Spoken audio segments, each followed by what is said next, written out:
Cycle की सवारी। हास्य व्यंग की कोई भी रचना जहां हमें गुदगुदा जाती है, वहीं भीतर कहीं गहरे तक सोचने पर भी मजबूर करती है। व्यंग में जहां सामाजिक मानसिकता पर कटाक्ष होता है, वहीं हास्य कथा हमें हंसाकर हमारा मन हल्का करती है। हार मत मानो, हमेशा अगला मौका अवश्य आता है। मैरी कॉम। भगवान ही जानता है कि जब मैं किसी को साइकिल की सवारी करते या हारमोनियम बजाते देखता हूँ, तब मुझे अपने ऊपर कैसी दया आती है। सोचता हूँ भगवान ने ये दोनों विद्याएं भी खूब बनाई हैं। एक से समय बचता है, दूसरी से समय कटता है। मगर तमाशा देखिए, हमारे प्रारब्ध में कलयुग की ये दोनों विद्याएं नहीं लिखी गई।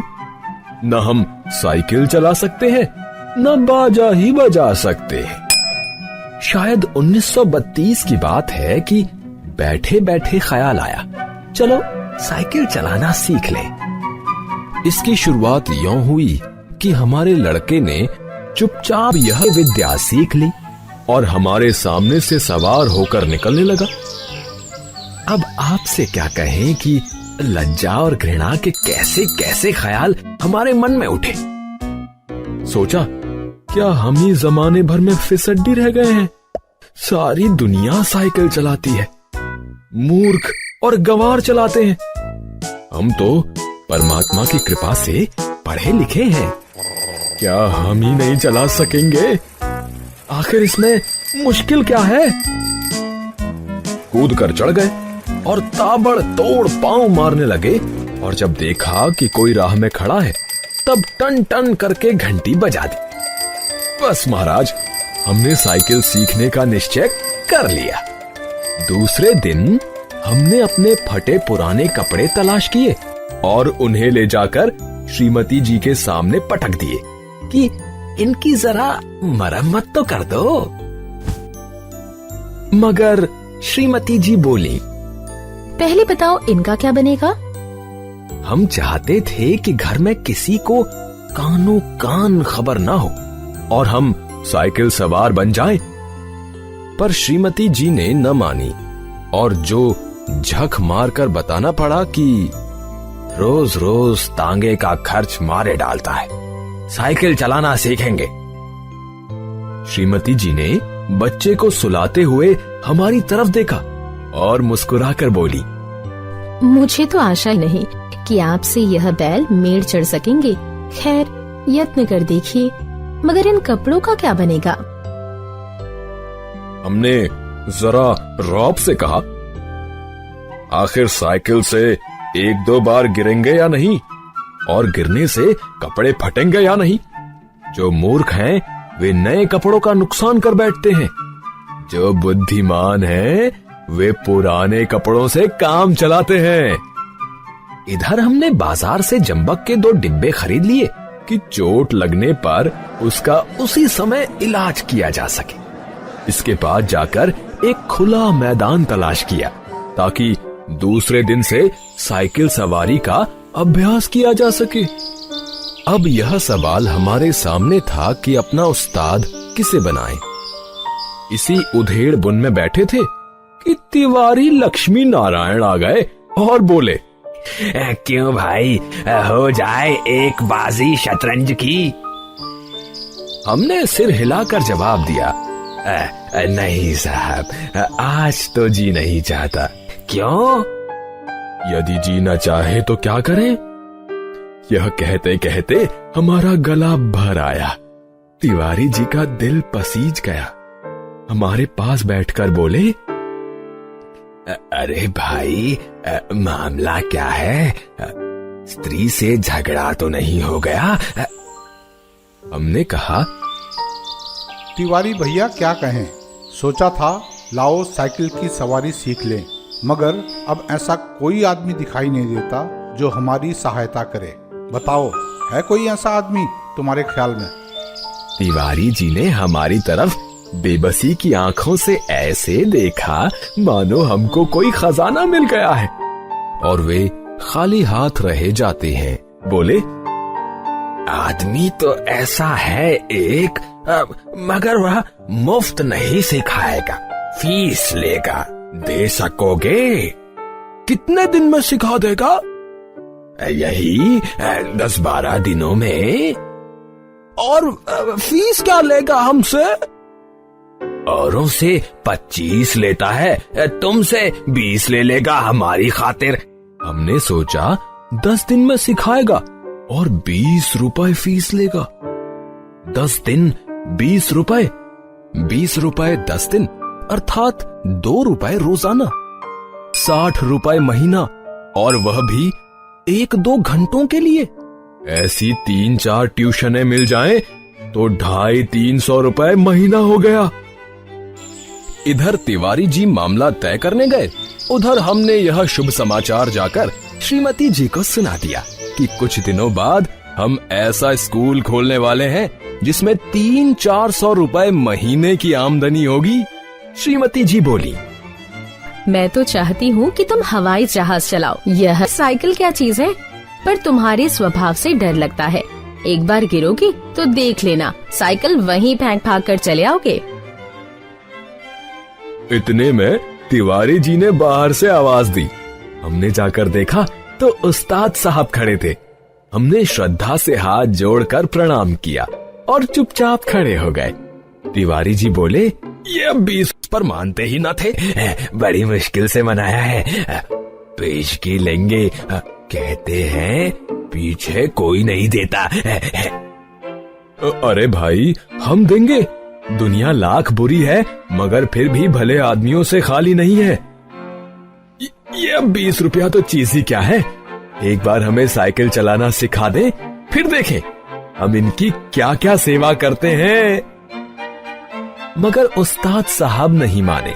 बोले, फीस पहले लेंगे, और यदि आपने नहीं सिखाया तो? नहीं सिखाया तो फीस लौटा देंगे। और यदि फीस न लौटाई तो? इस पर तिवारी जी ने कहा, अरे साहब, क्या यह तिवारी मर गया है? शहर में रहना हराम कर दूं, बाजार में निकलना बंद कर दूं, फीस लेकर भाग जाना कोई हंसी खेल है? जब हमें विश्वास हो गया कि इसमें कोई धोखा नहीं है, तब हमने फीस के रुपए लाकर उस्ताद को भेंट कर दिए और कहा, उस्ताद कल सवेरे ही आ जाना, हम तैयार रहेंगे। हमने इस काम के लिए कपड़े भी बनवा लिए हैं, और अगर गिर पड़े तो चोट पर लगाने के लिए जंबक भी खरीद लिया है। और हाँ, हमारे पड़ोस में जो मिस्त्री रहता है उससे साइकिल भी मांग ली है। एक बात कहना भूल गए, नंगे पांव भागे और उन्हें बाजार में जा पकड़ा। वे हैरान थे। हमने हांफते हांफते कहा, उस्ताद, हम शहर के पास नहीं सीखेंगे। लॉरेंस बाग में जो मैदान है, वहां एक तो भूमि नरम है, चोट कम लगती है, दूसरे वहां कोई देखता नहीं है। अब रात को आराम की नींद कहां। जब आंखें खुली तो दिन निकल आया था। जल्दी से जाकर वे पुराने कपड़े पहन लिए, जंबक का डिब्बा हाथ में लिया और नौकर को भेजकर मिस्त्री से साइकिल मंगवा ली। उसी समय उस्ताद साहब भी आ गए और हम भगवान का नाम लेकर लॉरेंस बाग की ओर चले। लेकिन अभी घर से निकले ही थे कि बिल्ली रास्ता काट गई और एक लड़के ने छींक दिया। क्या कहें, हमें कितना क्रोध आया उस नामुराद बिल्ली पर और उस शैतान लड़के पर, मगर क्या कर दे, दांत पीस कर रह गए। एक बार फिर भगवान का नाम लिया और आगे बढ़े, और बाजार में पहुंचकर देखा कि हर आदमी जो हमारी तरफ देखता है मुस्कुराता है। अब हम हैरान थे कि बात क्या है। सहसा हमने देखा कि जल्दी और घबराहट में पजामा और अचकन दोनों उल्टे पहन लिए हैं और लोग इसी पर हंस रहे हैं। सिर मुंडाते ही ओले पड़े। हमने उस्ताद से माफी मांगी और घर लौट आए। दूसरे दिन फिर निकले। रास्ते में उस्ताद साहब बोले, मैं एक गिलास लस्सी पी लूं, आप जरा साइकिल थामिए। उस्ताद साहब लस्सी पीने लगे तो हमने साइकिल के पुर्जों की ऊपर नीचे से परीक्षा शुरू कर दी। फिर कुछ जी में आया तो उसका हैंडल पकड़कर जरा चलने लगे, मगर 2 ही कदम गए होंगे कि ऐसा मालूम हुआ जैसे साइकिल हमारे सीने पर चढ़ी आती है। दूसरे ही क्षण साइकिल पूरे जोर से हमारे पांव पर गिर गई और हमारी राम दुहाई बाजार के एक सिरे से दूसरे सिरे तक गूंजने लगी। उस्ताद लस्सी छोड़कर दौड़े आए और दयावान लोग भी जमा हो गए। सबने मिल मिलाकर हमारा पांव साइकिल से निकाला। पूछा, चोट तो नहीं आई? जरा 2-4 कदम चलिए, नहीं तो लहू जम जाएगा। इस तरह दूसरे दिन हम और हमारी साइकिल दोनों अपने घर से थोड़ी दूर पर ही जख्मी हो गए। हम लंगड़ाते हुए घर लौट आए और साइकिल ठीक होने के लिए मिस्त्री की दुकान पर भेज दी। मगर हमारे वीर हृदय का साहस और धीरज देखिए, अब भी मैदान में डटे रहे। कई बार गिरे, कई बार शहीद हुए, घुटने तुड़वाए, कपड़े फड़वाए, पर क्या मजाल जो जी छूट जाए। 8-9 दिन में साइकिल चलाना सीख गए थे, लेकिन अभी उस पर चढ़ना नहीं आता था। कोई परोपकारी पुरुष सहारा देकर चढ़ा देता तो फिर लिए जाते थे। हमारे आनंद की कोई सीमा न थी। सोचते थे मार लिया मैदान हमने, 2-4 दिन में पूरे मास्टर बन जाएंगे, इसके बाद प्रोफेसर, फिर ट्रेनिंग कॉलेज और 300-400 रुपए मासिक। तिवारी जी देखेंगे और ईर्ष्या से जलेंगे। उस दिन उस्ताद ने हमें साइकिल पर चढ़ा दिया और सड़क पर छोड़ दिया कि ले जाओ, अब तुम सीख गए। अब हम साइकिल चला रहे थे और दिल ही दिल फूले ना समाते थे। मगर हाल यह था कि कोई आदमी 200 गज के फासले पर होता तो हम गला फाड़ फाड़ कर चिल्लाना शुरू कर देते, साहब जरा बाईं तरफ हट जाइए। दूर फासले पर कोई गाड़ी दिखाई देती तो हमारे प्राण सूख जाते। उस समय हमारे मन की जो दशा होती उसे परमेश्वर ही जानता है। जब गाड़ी निकल जाती तब कहीं जाकर हमारी जान में जान आती। सहसा सामने तिवारी जी आते हुए दिखाई दिए। हमने उन्हें भी दूर से ही अल्टीमेटम दे दिया कि तिवारी जी बाईं तरफ हो जाओ, वरना साइकिल तुम्हारे ऊपर चढ़ा देंगे। तिवारी जी ने अपनी छोटी छोटी आंखों से हमारी तरफ देखा और मुस्कुराकर कहा, जरा एक बात तो सुनते जाओ। हमने एक बार हैंडल की तरफ, दूसरी बार तिवारी की तरफ देखकर जवाब दिया, इस समय बात कैसे सुन सकते हैं? देखते नहीं हो साइकिल पर सवार हैं। तिवारी जी बोले, तो क्या जो साइकिल चलाते हैं वे किसी की बात नहीं सुनते हैं? बड़ी जरूरी बात है, जरा उतर जाओ। हमने लड़खड़ाती हुई साइकिल को संभालते हुए जवाब दिया, उतर जाए तो फिर चढ़ाएगा कौन? अभी चलाना सीखा है, चढ़ना नहीं सीखा। तिवारी जी चिल्लाते ही रह गए। हम आगे निकल गए। इतने में सामने से एक तांगा आता नजर पड़ा। हमने उसे भी दूर से डांट दिया, बाई तरफ भाई, अभी नए चलाने वाले हैं। तांगा बाईं तरफ हो गया। हम अपने रास्ते पर चले जा रहे थे। एकाएक पता नहीं घोड़ा भड़क उठा या तांगे वाले को शरारत सूझी, जो भी हो, तांगा हमारे सामने आ गया। हमारे हाथ पांव फूल गए। जरा सा हैंडल घुमा देते तो हम दूसरी तरफ निकल जाते। मगर बुरा समय आता है तो बुद्धि पहले ही भ्रष्ट हो जाती है। उस समय हमें ख्याल ही ना आया कि हैंडल घुमाया भी जा सकता है।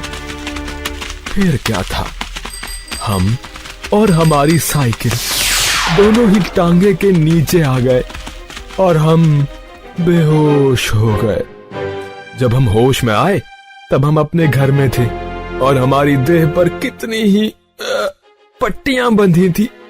हमें होश में देखकर श्रीमती जी ने कहा, क्यों, आप क्या हाल है? मैं कहती ना थी साइकिल चलाना ना सीखो।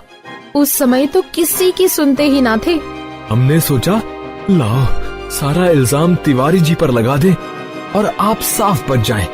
बोले, यह सब तिवारी जी की शरारत है।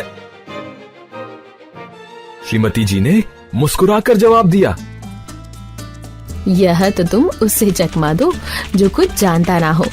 उस टांगे पर मैं ही तो बच्चों को लेकर घूमने निकली थी कि चलो सैर भी कराएंगे और तुम्हें साइकिल चलाते भी दिखाएंगे। हमने निरुत्तर होकर आंखें बंद कर लीं। उस दिन के बाद फिर हमने साइकिल को हाथ नहीं लगाया।